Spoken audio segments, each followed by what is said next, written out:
देखिए अभी हम लोग डिस्कस करने वाले हैं, आज हम लोग डिस्कस करेंगे वो है डिस या position time graph. Position time graph. तो पोजीशन टाइम ग्राफ में आप ऐसा समझिए, इससे हम लोग पहले जो पढ़ रहे थे वो कौन सा ग्राफ था?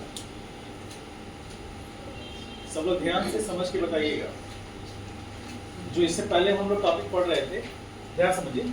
इससे पहले हम लोग जो देख रहे थे ग्राफ, उसमें एक्स एक्सिस पर एक्स था और वाई एक्सिस पर वाई था, यानी एक्स वाई ग्राफ देख रहे थे या वाई एक्स ग्राफ कहेंगे वो देख रहे थे। तो यहाँ पर पोजीशन टाइम ग्राफ है, ये टाइम हो गया, ये पोजीशन हो गया। तो पोजीशन रिप्रेजेंट होगा वाई एक्सिस पर और टाइम रिप्रेजेंट होगा एक्स एक्सिस पर। तो जो हमारा ग्राफ है वो एक्स वाई ग्राफ से बदलकर या वाई एक्स ग्राफ से बदलकर ये पोजीशन हो गया, पोजीशन टाइम ग्राफ हो गया, जिसको हम पोजीशन को x से डिनोट कर रहे हैं और यहाँ टाइम t को डिनोट कर रहे हैं। ठीक है, समझ पा रहे हैं ये बात? तो अब जो हमारा x एक्सिस पर है वहाँ इसमें कौन सा आ गया? टाइम।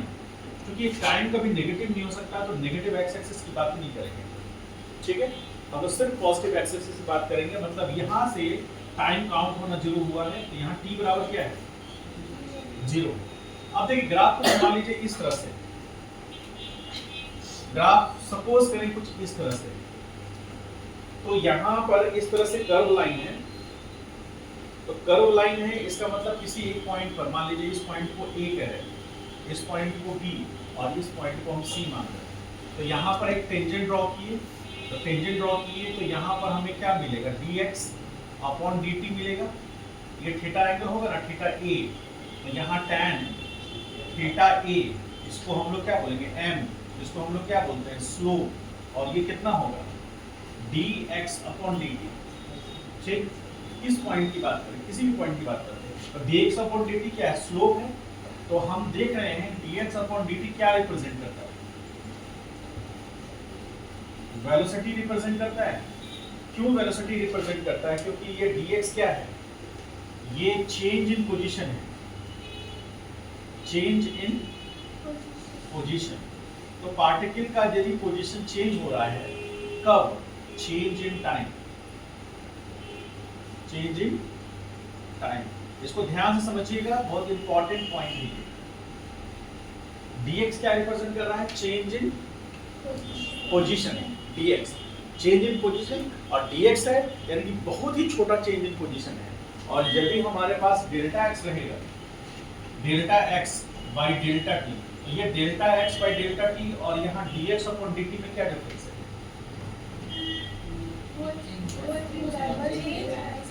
ये इंटरवल के लिए यहाँ हमको x फाइनल और x इनिशियल मिलेगा, उसकी करस्पॉन्डिंग जब टाइम रहेगा x final t final t initial मिलेगा। लेकिन यहाँ पर dx अपॉन dt है, इसका मतलब बहुत ही छोटा चेंज है पोजीशन में, जिसको हम लोग dx से रिप्रेजेंट कर रहे हैं। और चूंकि टाइम बहुत ही छोटा लगा चेंज होने में, तो बहुत छोटे इंटरवल ऑफ टाइम में जो चेंज आएगा पोजीशन में वो बहुत छोटा होगा, और उसका जो रेशियो होगा वो dx अपॉन dt होगा। और इसी को हम लोग इंस्टेंटेनियस वेलोसिटी कहेंगे। इंस्टेंटेनियस वेलोसिटी कहने का मतलब वेलोसिटी, क्योंकि एवरेज वेलोसिटी मेंशन किया जाएगा कि ये एवरेज है। इंस्टेंटेनियस और एवरेज में सबसे मेजर डिफरेंस किस बात का है? इंस्टेंटेनियस एक पॉइंट पे डिफाइंड होगा, एवरेज एक इंटरवल पे डिफाइंड होगा। तो यहाँ पर ये एक एवरेज की बात कर रहे हैं, इंटरवल की बात कर रहे हैं, लेकिन ये इंस्टेंटेनियस पॉइंट की बात कर रहे हैं, इसलिए ये टेंजेंट ड्रॉ करने से आया है। ठीक है, तो यहाँ पर dx अपॉन dt जो है, dx upon dt a point पर, और यदि हम बात करें b पॉइंट का, तो b पॉइंट पे टेंजेंट ड्रॉ किए ऐसे, और यहाँ पर dy हुआ और ये dx, सॉरी यहाँ पर dt dx हुआ और ये dt हुआ। तो इस किस पॉइंट पर dx अपॉन dt, हम किस पॉइंट पर बात कर रहे हैं? b पॉइंट पर। तो कहाँ का ज्यादा होगा? dx कहाँ का बड़ा है? तो यहाँ पर dx जो है, यहाँ हम लिख सकते हैं सिंस, ध्यान से समझिए, since dx a point is greater than dx at point b, so dx upon dt किस पॉइंट का? a पॉइंट का, that will be greater than dx upon dt किस पॉइंट का? b पॉइंट का। This implies velocity at a will be greater than velocity at v. This implies as we move कहाँ से कहाँ A to C, velocity decreases. चूंकि slope positive है या negative है? Since slope मतलब dx upon dt. dx upon dt is positive. So velocity will be positive. कहाँ से कहाँ? A to C, but decreasing. मतलब इसमें क्या हुआ? A से C में क्या हुआ? इस पॉइंट का हम यदि देखें टेंजेंट, तो यहाँ पर हमें dx upon dt क्या मिलेगा? 0 मिलेगा, क्योंकि यहाँ पर क्यों 0 मिलेगा? Because dx is equal to 0. dx is equal to 0 यानी कि x final minus x initial is equal to 0. x final is equal to x initial. यानी कि यहाँ पर पार्टिकल का इनिशियल पोजीशन वही था जो फाइनल पोजीशन था, इसलिए पार्टिकल की पोजीशन में चेंज नहीं आया, और यदि पोजीशन में चेंज नहीं आएगा टाइम के साथ तो बॉडी रेस्ट में कहलाएगा। इसलिए इस पोजीशन पर dx अपॉन dt क्या हो गया? 0 हो गया, और यहाँ हम दिस इम्प्लाइज वेलोसिटी क्या होगा? C पॉइंट पर 0 होगा। तो आप देखिए पहले पार्टिकल का वेलोसिटी पॉजिटिव था, डिक्रीज करते करते क्या हो गया? 0 हो गया, यानी कि वेलोसिटी इधर से इधर जाने में डिक्रीज किया, बॉडी का वेलोसिटी डिक्रीज किया टाइम के साथ साथ। और मान लीजिए सपोज करें, देखिए ध्यान से, इस पॉइंट पर तो ये हमारा t1 टाइम है, मान लेते हैं 2 सेकेंड, लेफ्ट मान लेते हैं 2 सेकेंड, और यहाँ पर ये t2 टाइम है और इसको मान लेते हैं 3 सेकेंड। इसका मतलब पार्टिकल का वेलोसिटी 2 सेकेंड पर मैक्सिमम था, आगे जैसे जैसे बढ़ता गया टाइम उसका वेलोसिटी डिक्रीज किया, और जब 10 सेकेंड हो गया तो वो पार्टिकल C पॉइंट पे आ गया जहाँ उसका वेलोसिटी क्या हो गया? 0 हो गया। तो ये बॉडी का वेलोसिटी डिक्रीज किया, यानी रिटार्डेशन आया यहाँ पर। तो हम लोग बात कर रहे हैं पोजीशन टाइम ग्राफ का, तो slope of position time graph क्या देता है? बोलिए, slope of position time graph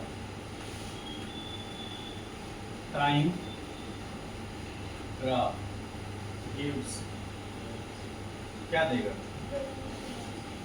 velocity. Slope of position time graph gives velocity, ये हमेशा ध्यान में रखना है। और स्लोप का घटना और बढ़ना किस बात पे डिपेंड करता है? dx, जो उसका y है, उस बात पे स्लोप का घटना और बढ़ना तय होता है। तो हम लिख सकते हैं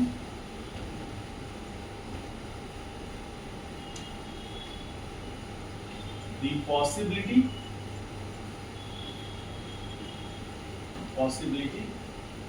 to increase or decrease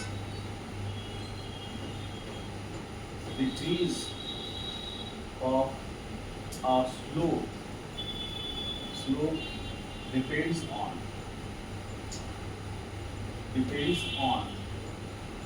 its y vertical part।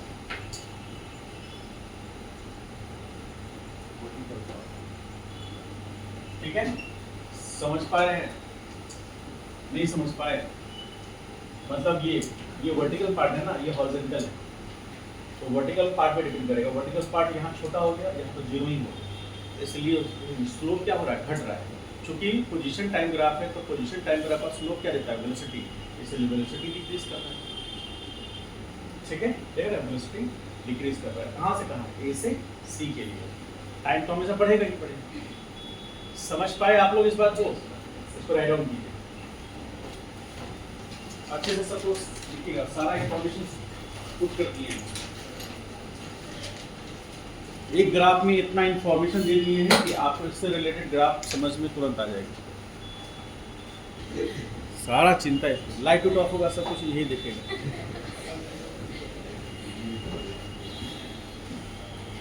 आओ उधर भी बहुत सारी समस्याएं हैं, गवर्नमेंट भाग नहीं डला है। हाँ तुम चेक करके जाना कि गेट में ताला लगता है।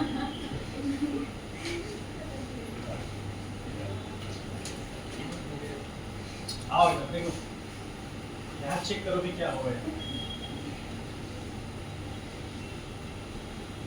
ठीक है, सी पॉइंट ए पॉइंट पे हम टेंजेंट ड्रॉ किए,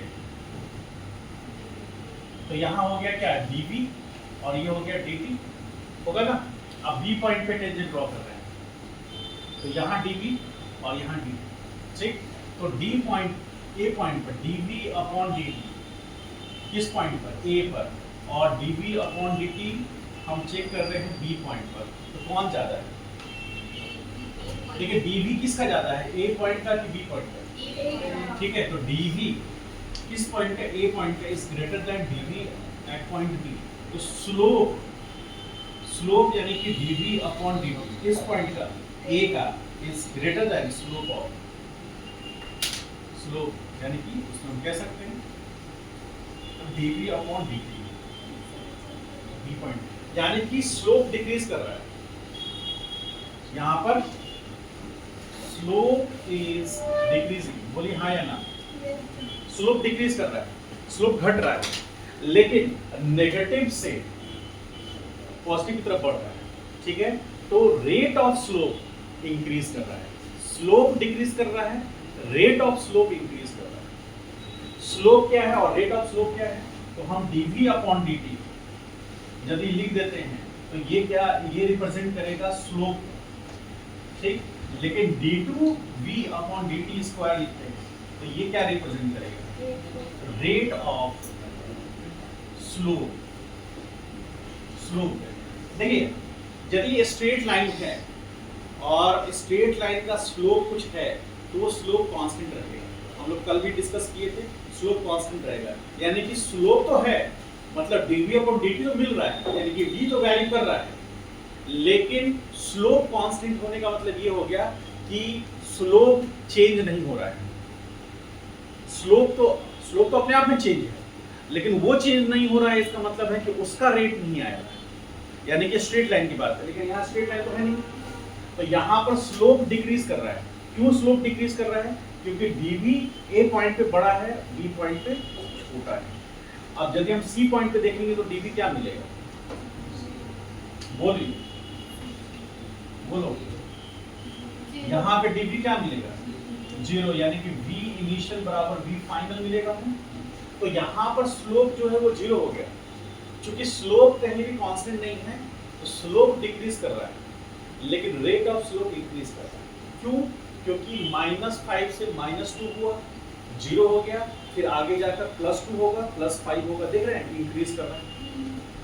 तो रेट ऑफ स्लोप क्या हो गया, रेट ऑफ स्लोप, तो ये इंक्रीज कर रहा है और स्लोप जो है वो डिक्रीज कर रहा है। बात समझ में आए, कहां तक गया है डिक्रीज करता हुआ,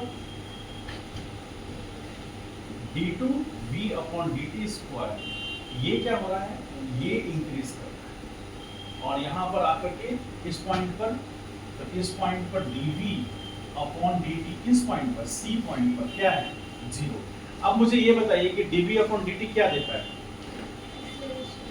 dv अपॉन dt ये देता है एक्सेलरेशन, तो acceleration at point B, sorry at point A, वो ज्यादा है एक्सेलरेशन किस पॉइंट पर, बी पर, और उससे वो किससे ज्यादा है, एक्सेलरेशन एट पॉइंट सी पर, और हमें मिल रहा है एक्सेलरेशन एट पॉइंट सी पे 0।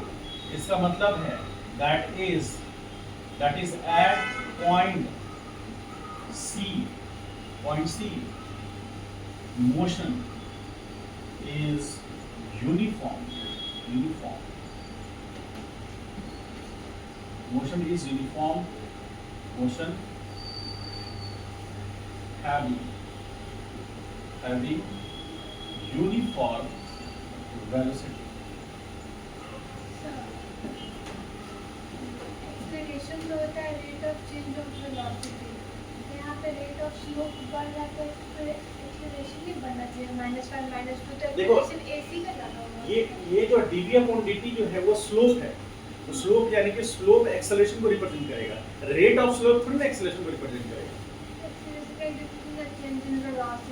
हाँ तो बोलिए, ये तो लिखे ही हैं, ये क्या लिखे हैं, dv अपॉन dt लिखे हैं ना, वो एक्सेलरेशन होता है ना, तो लिख ही रहे हैं हम।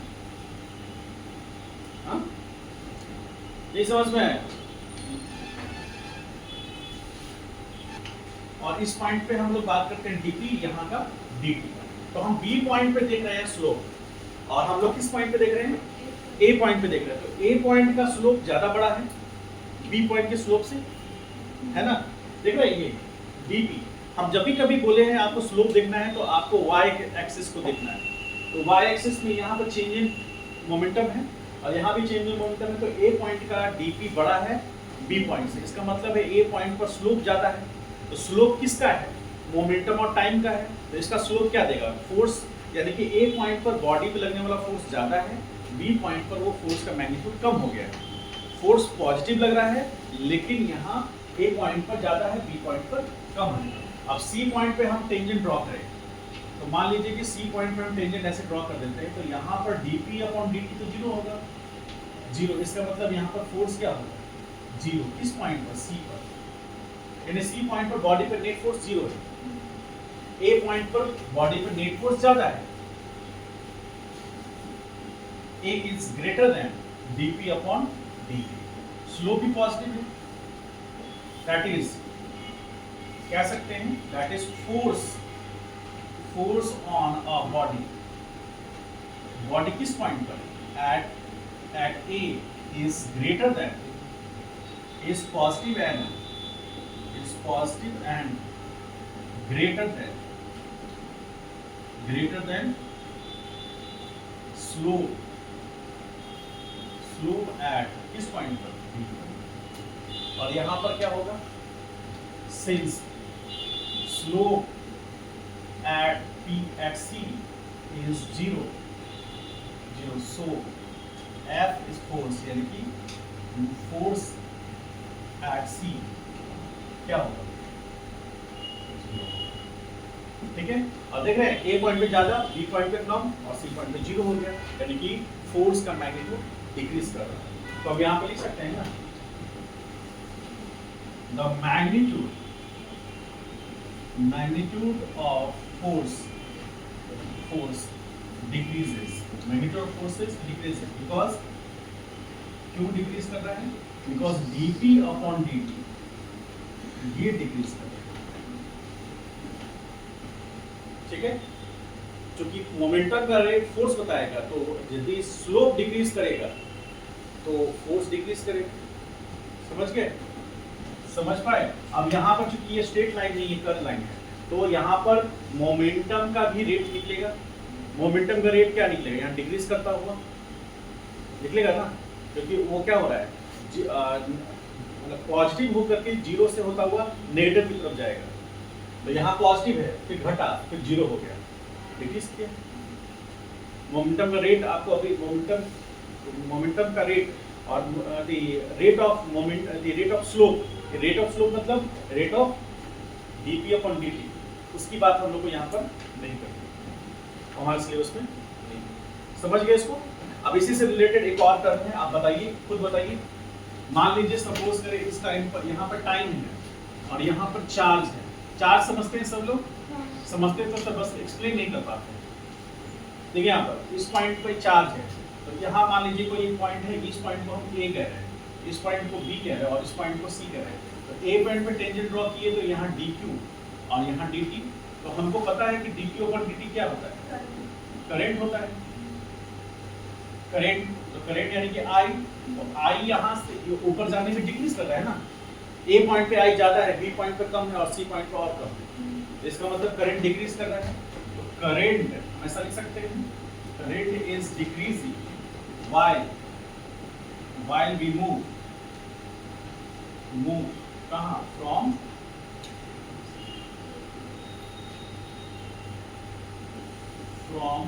A to C, A से C की जाने।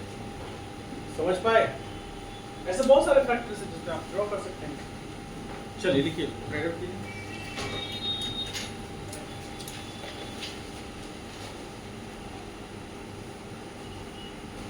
बात राइट। इससे माहौल बनता है।